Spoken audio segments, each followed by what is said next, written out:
प्यारे बच्चों, जैसा आप जानते हैं हम आपको मेमोरी ट्रिक्स के माध्यम से जीएस और जीएस में इस समय एंशिएंट हिस्ट्री आपको हम याद करवाने की कोशिश कर रहे हैं। न सिर्फ आप पढ़ें बल्कि इसको मेमोराइज भी कर सकें। तो आइए शुरू करते हैं। आज हम बात करेंगे मगध राज्य का इतिहास। मगध राज्य के इतिहास की बात करेंगे। तो देखिए, मगध राज्य के संस्थापक थे बृहद्रथ। बृहद्रथ मगध राज्य के संस्थापक कौन थे? बृहद्रथ थे। अब देखिए, एक एक मैटर को हम आपको कोशिश कर रहे हैं कि याद हो जाए। तो इसको हम मेमोरी ट्रिक से याद करेंगे, इसको यूनिक बना के।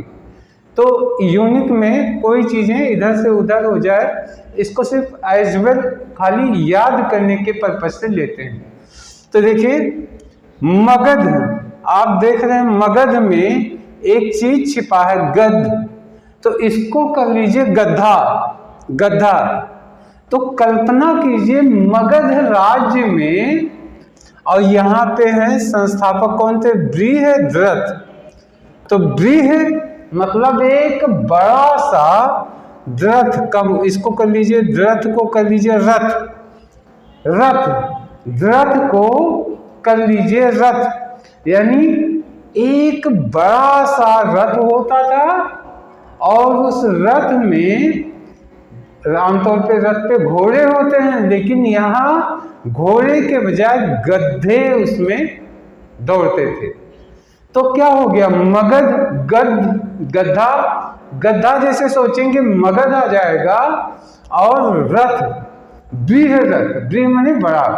तो बड़े से रथ की कल्पना करते हैं। तो जैसे आप कहेंगे रथ, तुरंत आएगा द्रथ। तो बृहद्रथ इसके संस्थापक थे। आशा है आपके दिमाग में ये बात बैठ गई होगी। मगध, तो सोचिए मगध में गधे थे और बड़े से रथ। तो रथ तो बृहद्रथ, और उसमें गधों की जगह, घोड़ों की जगह गधे होते थे। अब दूसरा है, राजधानी कहाँ थी? मगध राज्य की राजधानी कहाँ थी? राजगृह। राजगृह इनकी राजधानी थी। तो देखिए कितने आसानी से याद होगा। मगध राज्य में गधे बैठते हैं, और वो गधे कहाँ रहते थे? राजा के घर में। राजगृह। राजगृह का मतलब राजा के घर में। अब कल्पना कीजिए राजा के घर में ढेर सारे गधे घूम टहल रहे हैं, वहीं रहते हैं। तो राजगृह यानी मगध, गधा मगध, और राजगृह, गृह राजा के, गृह यानी राजा के घर में। अब आते हैं, इन मगध राज्य में एक राजा, एक महत्वपूर्ण राजा हुए बिंबसार। बिंबसार ने ही हर्यक वंश की स्थापना की। बिंबसार ने क्या किया? हर्यक वंश की स्थापना। तो देखिए कैसे आप याद रख सकते हैं और लंबे समय तक याद रहेगा। यहां लिखा बिंबसार, तो इसको कर लीजिए बिंदी। महिलाएं बिंदी लगाती हैं और क्या पहनती हैं? साड़ी पहनती हैं, साड़ी। बिंबसार, तो बिंबसार का मतलब ये सोचिए। और यहां लिखा हर्यक, हर्यक वंश। तो हर्यक को कर दीजिए हर एक। हर एक। कल्पना कीजिए कि मगध राज्य में हर एक व्यक्ति, महिला पुरुष सब क्या करते थे? बिंदी भी लगाते थे और साड़ी पहनते थे। कल्पना कीजिए हर एक व्यक्ति क्या करता था? बिंदी लगाते थे, साड़ी पहनते थे, और हर एक व्यक्ति यानी महिला पुरुष सब। तो हर एक से हर एक, और बिंदी साड़ी। जैसे बिंदी साड़ी सोचा, तुरंत दिमाग में बिंदुसार, बिंबसार अपने आप आ जाएगा। इसमें ज्यादा टेंशन की जरूरत नहीं है। बिंदी साड़ी सोचते ही बिंबसार आ जाएगा। हर एक महिला पुरुष तो हर एक से हरियक अपने आप याद हो जाएगा। अब देखते हैं, बिंबिसार की हत्या, इनकी हत्या इनके पुत्र अजातशत्रु ने की। अब ये कैसे याद हो सकता है? बिंबिसार की हत्या उनके पुत्र अजातशत्रु ने की। तो देखिए, आप कल्पना कर सकते हैं कि बिंदी साड़ी पहन के राजा जो घूम रहे थे, यानी बिंबिसार, उनके पुत्र को ये पसंद नहीं था और उनका शत्रु बन बैठा और शत्रु बन के उनकी हत्या कर दिया। तो बिंदी साड़ी पहनना बिंबिसार, और पुत्र क्या बन बैठा? उनका शत्रु, यानी अजातशत्रु। अजातशत्रु इनकी हत्या करके अजातशत्रु राज के गद्दी पे बैठ गया। अब नेक्स्ट आता है, अजातशत्रु जो थे, इनकी हत्या करके इनका पुत्र उदयन ने इनकी हत्या करके वह राजा बन गया। तो अब देखिए क्या होता है, अजातशत्रु ने अपने पापा यानी बिंबिसार की हत्या की। अब उनका बेटा जो है उदयन, उसका नाम उदयन था, तो उदयन को कर लीजिए उड़यन, यानी उसके कल्पना में उड़ान भरने लगी, उसकी कल्पना उड़ने लगी कि मैं भी ऐसे अपने पापा की हत्या कर दूं और मैं भी राजा बन जाऊं। तो उसने क्या किया, इसने अपनी कल्पना की उड़ान से इसने भी अपने पापा अजातशत्रु की हत्या कर दिया और ये राजा बन बैठा। इसके बाद फिर देखिए क्या होता है, फिर इस हर्यक वंश में अंतिम शासक जो था उसका नाम था नागदशक, और नागदशक इसी उदयन का पुत्र था। उदयन का ही पुत्र कौन था? नागदशक। तो देखिए क्या हुआ, आप इसको बड़े आराम से याद कर सकते हैं कि उदयन जो था, उदयन इनका पुत्र था, यानी वो पुत्र ना हो करके वो क्या हुआ, वो एक बड़ा सा नाग बन गया जिसके 10 फन थे, नागदशक। तो नाग के पास कितने फन थे? 10 फन थे। 10 फन वाला वो नाग बन गया और उसने डस लिया अपने पापा को, उदयन को।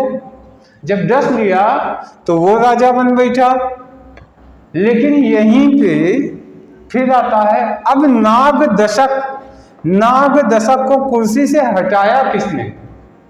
बड़ा इंटरेस्टिंग है, आप तुरंत याद कर लेंगे। देखिए, नागदशक को कुर्सी से, अब राजा की गद्दी से अपदस्थ किसने किया? शिशुनाग ने। देखिए शिशुनाग, कितना आप आसानी से याद कर सकते हैं। देखिए नागदशक, कल्पना कीजिए, नाग था इतना बड़ा कि उसके 10 फन थे, लेकिन उसको हराया किसने? शिशुनाग ने, यानी छोटे से नाग ने।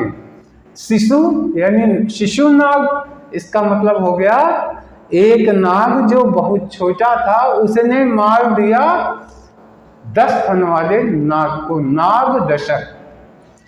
और उसके बाद जो है शिशुनाग ने नागदशक को मार दिया।